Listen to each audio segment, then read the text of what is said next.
Selamat pagi, siang, sore, malam.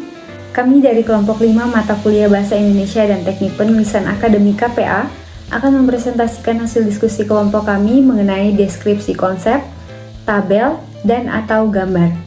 Untuk konsep yang pertama yaitu migrasi.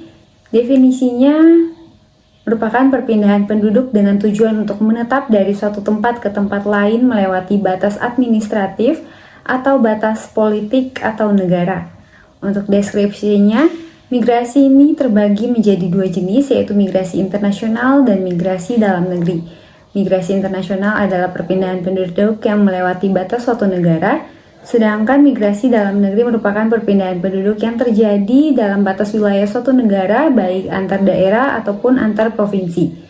Migrasi penduduk dapat diukur atas beberapa ukuran, diantaranya angka mobilitas, angka migrasi masuk, angka migrasi keluar, dan migrasi neto. Deskripsi ini termasuk deskripsi spasial karena bersumber dari Wikipedia. Premi asuransi merupakan sejumlah uang yang harus dibayar secara berkala oleh seseorang setelah mendaftarkan diri sebagai peserta. Jumlah dan waktu membayar premi asuransi ditetapkan atas dasar kesepakatan antara peserta dan badan penyelenggara asuransi. Premi yang terjangkau dengan sistem pembayaran yang mudah tidak akan membuat karyawan segan untuk ikut asuransi kesehatan. Namun, premi yang terlalu tinggi akan membuat orang enggan untuk ikut asuransi kesehatan, bahkan kemungkinan peserta tidak akan lagi meneruskan kepesertaan asuransi pada tahun berikutnya jika mendapati harga premi yang dibayar tidak sesuai dengan pelayanan baik dari rumah sakit rekanan maupun dari perusahaan penyelenggaraan asuransi. Konsep ketiga, saham. Tanda penyertaan modal seseorang atau pihak badan usaha dalam suatu perusahaan atau perseroan terbatas. Alineanya, saham merupakan salah satu instrumen investasi yang banyak dipilih para investor karena mampu memberikan tingkat keuntungan yang menarik. Dengan menyertakan modal tersebut, maka pihak tersebut memiliki klaim atas pendapatan perusahaan, klaim atas aset perusahaan, dan berhak hadir dalam rapat umum pemegang saham atau RUPS. Ada dua keuntungan yang diperoleh investor dengan membeli atau memiliki saham, yaitu dividen dan capital gain. Sebagai instrumen investasi, saham memiliki risiko antara lain capital loss dan risiko likuiditas. Konsep keempat, investasi suatu kegiatan yang dimana kita menanamkan modal atau membeli sesuatu yang bersifat tangible maupun intangible. Dalam investasi terdapat dua golongan, yaitu berdasarkan dalam jangka waktunya, yaitu investasi jangka panjang dan juga jangka pendek. Investasi memiliki banyak berbagai macam atau jenisnya, mulai dari properti, barang, koleksi atau langka, asuransi, dan masih banyak macam hal yang bisa dijadikan investasi. Dengan investasi kita akan mendapatkan manfaat-manfaat yang bisa diperoleh. Contohnya seperti melatih pengambilan keputusan, meningkatkan uang yang diinvestasikan, dan untuk mencapai kebebasan finansial. Ini termasuk deskripsi subjektif. Inflasi. Inflasi adalah kenaikan harga barang dan jasa secara umum dan terus-menerus dalam jangka waktu tertentu. Kenaikan harga ini terjadi pada sebagian besar barang dan jasa secara terus-menerus atau dalam kurun waktu tertentu.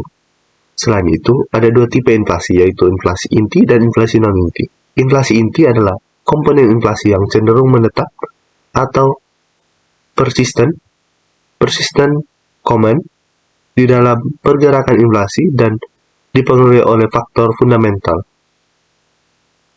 seperti interaksi permintaan penawaran, lingkungan eksternal, serta ekspektasi inflasi dari pedagang dan konsumen. Sedangkan inflasi non-inti adalah komponen inflasi yang cenderung tinggi volatilitasinya karena dipengaruhi oleh selain faktor fundamental. Manajemen keuangan.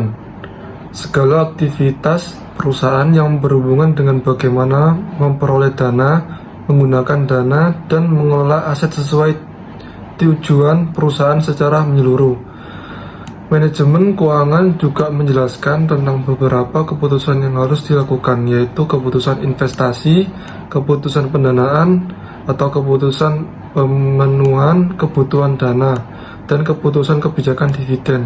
Manajemen keuangan yang efisien membutuhkan tujuan dan sasaran yang digunakan sebagai standar dalam memberikan penilaian efisiensi keputusan keuangan. Fungsi tujuan manajemen keuangan yaitu untuk memastikan pengembalian yang memadai kepada pemegang saham yang akan bertanggung pada kapasitas penghasilan, harga pasar saham, dan ekspektasi pemegang saham. Deskripsi objektif. Tabel di atas merupakan data transaksi dan indeks saham di Bursa Efek sejak tahun 1994 hingga 2002. Transaksi dan indeks saham di Bursa Efek meningkat dan menurun setiap bulannya. Pada Januari dan Februari 2002, jumlah perusahaan yang terdaftar sebanyak 771 menjadi 774. Lalu volume saham bertambah pada Januari ke Februari sebanyak 27.193.000 dan pada nilai Bursa Efek terjadi penurunan sebanyak 7.733 miliar. Meskipun nilainya menurun, indeks harga saham mengalami peningkatan sebanyak 257,55. Berdasarkan diagram di atas, terdapat 31% responden mengalami peningkatan aktivitas belanja online selama pandemi berlangsung. 41% responden tidak mengalami perubahan dalam aktivitas berbelanja online sebelum dan sesudah pandemi. Dan sisanya yaitu sebesar 28% responden justru mengalami penurunan aktivitas belanja online selama pandemi dibandingkan sebelum adanya pandemi. Menurut survei yang dilakukan oleh Badan Pusat Statistika 2020 bahwa para responden yang mengalami penurunan aktivitas belanja online selama pandemi, 55%-nya juga mengalami penurunan pendapatan. Deskripsi gambar yang selanjutnya seperti yang tertera dalam PowerPoint. Dalam gambar 2 menunjukkan bahwa nilai remitansi dari 10 negara penempatan PMI terbesar tahun 2020 mengalami penurunan karena tidak adanya pendapatan dari PMI akibat hilangnya pekerjaan. Gambar di atas menunjukkan perkembangan pertumbuhan ekonomi di Indonesia selama satu dasawarsa. Pertumbuhan ekonomi di Indonesia pada tahun 2008 hingga 2017 menunjukkan perkembangan yang berfluktuasi. Pada tahun 2009, krisis keuangan global yang melanda sempat membuat pertumbuhan ekonomi menurun. Pada tahun 2013, terjadi penurunan yang disebabkan karena melemahnya nilai tukar rupiah, inflasi dan capital outflow yang cukup besar pada tahun 2014 hingga 2017. Pertumbuhan ekonomi Indonesia tampak melambat dan stagnan. Secara nyata, dapat disimpulkan bahwa Indonesia berisiko kuat mengalami pelambatan pertumbuhan ekonomi secara makro dan regional, dikarenakan terjadi inflasi yang kuat di Amerika Serikat, penurunan harga komoditas dalam negeri, dan penurunan ekspor.